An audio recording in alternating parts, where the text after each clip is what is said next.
రాష్ట్రంలో ఏ ఒక్క యువకుడు కూడా క్షమించడు చంద్రబాబు నాయుడు. మనం కొంచెం ఈ పాపాలు పండేదాకా మనం గట్టిగా దీన్ని నిలబడగలిగితే, ముందుకు తీసుకొని పోగలిగితే ఈ పోరాటాన్ని ఆటోమేటిక్గా శిశుపాలని 100 పాపాలు ఫాస్ట్గా ఎరోడ్ అయిపోతాయి. కాబట్టి ప్రతి ఒక్కరూ ఈ విషయాలన్నీ గుర్తుపెట్టుకోమని కోరుతాం.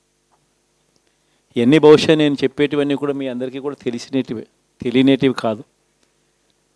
కేవలం నేను మీ అందరికీ గుర్తు మాత్రమే చేస్తా ఉన్నా. కష్టాలు రావడం అన్నది సర్వసహజం.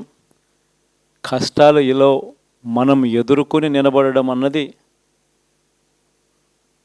మన చేతుల్లో ఉన్న అంశం అన్నది మాత్రం ఖచ్చితంగా ప్రతి ఒక్కరూ గుర్తుపెట్టుకోమని మీ అందరితో కూడా కోరుతా ఉన్నాను.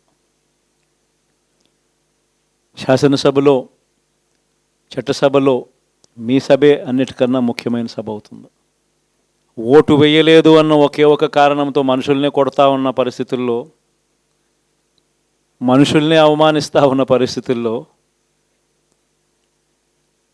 మనుషుల్నే బలవంతంగా ఆస్తి నష్టం చేస్తూ ఉన్న పరిస్థితుల్లో ఇక ప్రతిపక్షం ఉన్నది ఒకటే ఒక పార్టీ, ఆ పార్టీకి అవకాశం ఇవ్వాలా అన్న కనీస నైతిక విలువలు వాళ్ళు పాటిస్తారన్న నమ్మకం నాకైతే లేదు. కాబట్టి మీరు చేయాల్సిన పాత్ర గొప్పది, చాలా ఉంది అన్నది మాత్రం గుర్తుపెట్టుకోండి. రాబోయే రోజుల్లో యాక్టివిటీ లెవెల్స్ అనేది ఆటోమేటిక్లీ పెరుగుతాయి. రాష్ట్ర వ్యాప్తంగా ఉన్న కార్యకర్తలందరినీ ఎవరినైతే వాళ్ళు ఇబ్బందులు పెట్టారో ఖచ్చితంగా వాళ్ళందరికీ మనోధైర్యం ఇస్తూ వాళ్ళ గ్రామాలకు వెళ్ళి వాళ్ళకు తోడుగా ఉండే చేసే కార్యక్రమాలు జరుగుతాయి.